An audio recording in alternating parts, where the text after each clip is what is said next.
Sawadee-ka! Welcome to Hot Thai Kitchen. So today's video is my ultimate comprehensive guide to one of the most popular dishes, cashew chicken, which many people might think of as a Chinese dish, but in Thailand we also have our version, which is a little bit different. And today I'm going to break it all down, give you all the tips for maximum deliciousness. It will be better than takeout. Let's get started.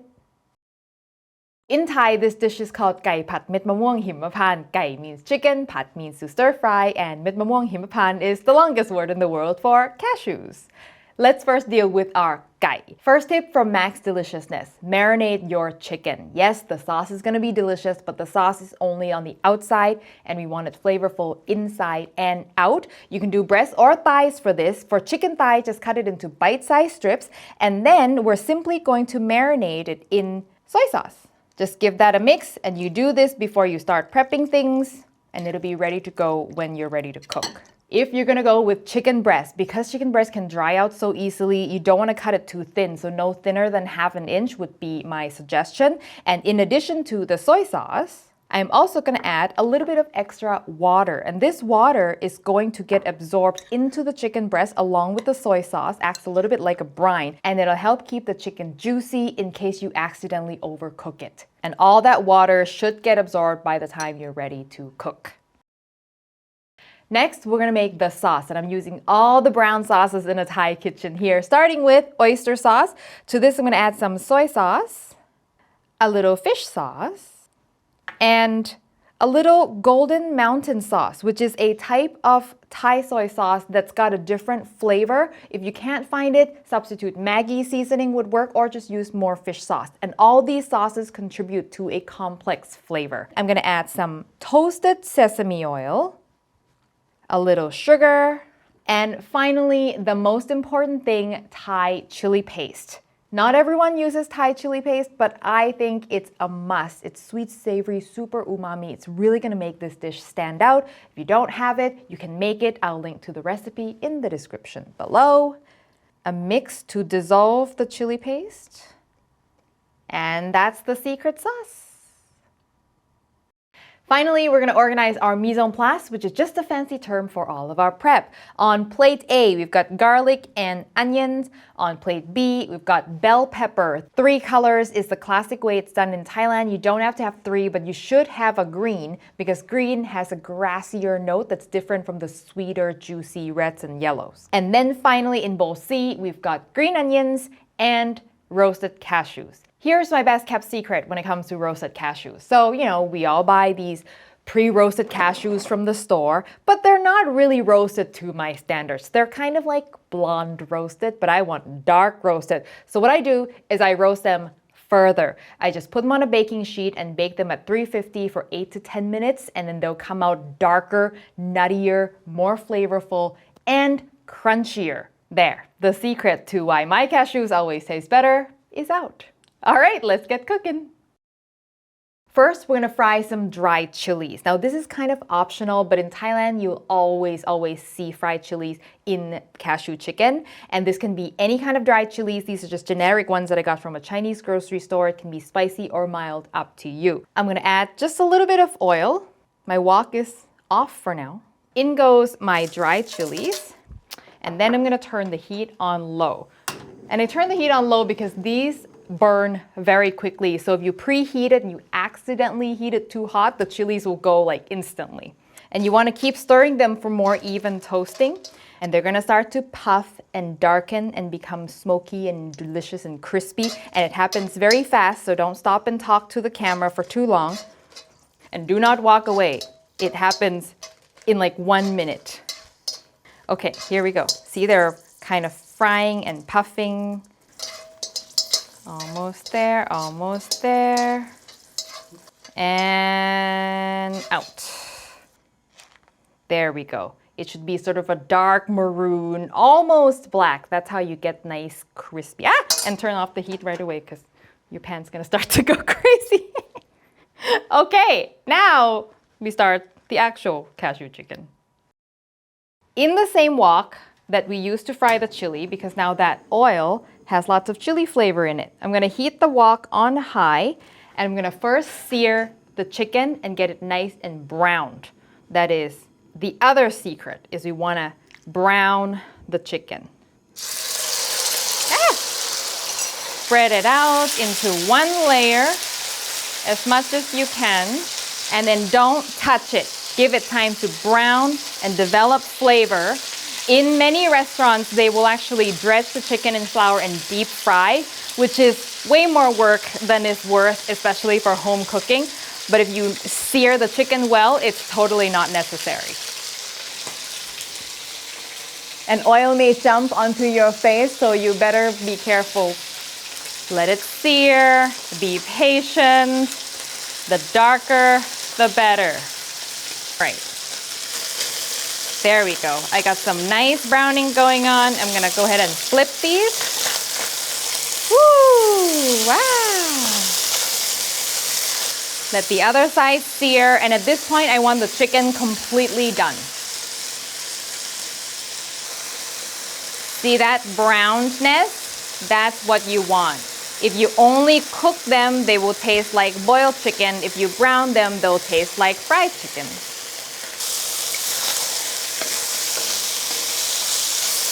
Okay, I'm happy with that. I'm gonna turn this off. We're gonna take it out, leaving all the oil in the wok. Nice. Okay, so that's setting aside. And in the same wok, I'm gonna go in with my chopped garlic. And I don't turn the heat back on right now, just in case the wok is super, super hot from frying chicken and burn the garlic. So it's always a safety measure. Turn the heat on to sort of medium now, medium to medium high. When you're frying garlic, you don't want to go too hot and then they'll burn. Scrape any stuck chicken bits. That is extra deliciousness. And now the garlic is frying in chicken fat also. I'm waiting for the garlic to start to turn a little bit golden, and then I'm gonna go in with the onion. Woo-hoo. Give that a good toss.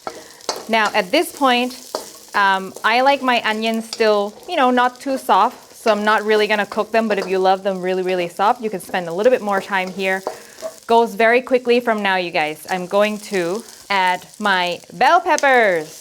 My traffic light peppers, as I like to call them, the chicken, woohoo, and all of my sauce. Wow. The heat is going back all the way to high, and toss, toss, toss like your life depended on it. So easy. Just a little prep, but the cooking itself is very fast. Nice. And since the chicken is already done, and I like my bell pepper quite crisp, I'm gonna turn it off. And then my cashews and green onions are gonna go in, and this just needs a toss. And that's it, because you don't want the cashews to spend so much time in the sauce and they become soggy. And you see how many cashews this is? This is like more cashews than any restaurant will ever give you. And this is the most important thing I'll say today. There should be enough cashews to have at least one cashew in every single bite. And that is it. Let's plate it up. Let's take a break to thank our sponsor. And if you're like me and love to collect points when you shop, maybe you've got all these loyalty cards in your wallet, you're gonna love this one. Fetch Rewards is an easy-to-use free app that lets you earn rewards by scanning receipts from any stores and restaurants all across the United States. Here's how it works. Let's say this is your grocery receipt. You download the Fetch app on your phone and use it to take a photo of the receipt. It scans the information and gives you points. Collect enough of these points and you can redeem them for gift cards from many stores, including Amazon and Visa gift cards. It's fast, easy, and completely free. Again, the receipts can be from any kind of retail stores, even mom and pop Asian grocery stores where you got your fish sauce, can be from restaurants, and yes, they can also be e-receipts. So all of your Amazon purchases, they count too. So check the link in the description below, and for a limited time, my viewers can get 3,000 bonus points when you scan your first receipt by using the code Pailin. Look at this. That looks so good. Better than any takeout. Cashew chicken in my family is a very, very important dish because it is my husband's absolute favorite dish. Even before he met me, he was going to his local Thai place and this is what he would always get. And so it's one that I make often and it's one I've put a lot of thought into how to maximize its deliciousness. Let's taste it. With rice, of course. Oh, I forgot the chilies. Chilies. You want to put the chilies on top as garnish and also that they remain crispy. See, this is what happens with things that need to go in the last minute. I always forget them. Add as many as you want because it doesn't really affect the flavor of the actual dish. And then I will show you now how to tackle it. So if you wanted to eat the chili, because it's crunchy, you can easily just break it like that and then mix it into your bite. And it's actually a good trick if you have a family with different spice tolerances. That chili paste, you can smell it.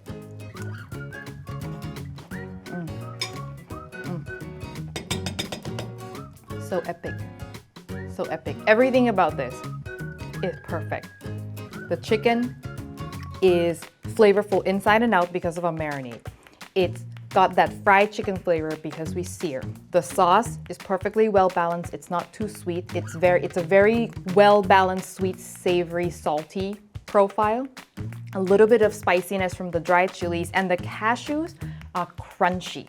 See, the last thing you want in cashew chicken is soggy cashews, okay? So this is not something you want to make today, eat tomorrow. You want to make and eat right now, and if you're going to make extra, don't put the cashews in until the last minute. I promise you that makes all the difference. And the extra toasting of cashews, of course, that is the secret. And that is it. I have given you everything that I know on how to make gai pad met mamong himapan the best possible version it could be. So I hope you give it a try. The recipe, as always, will be on hotthaikitchen.com. And a special thanks to all of our Patreon members who help support the show. If you want to know what that's all about and join our Thai food loving community, you can check out more information on that in the description below. Thank you as always for watching, and I will see you next time for your next delicious Thai meal.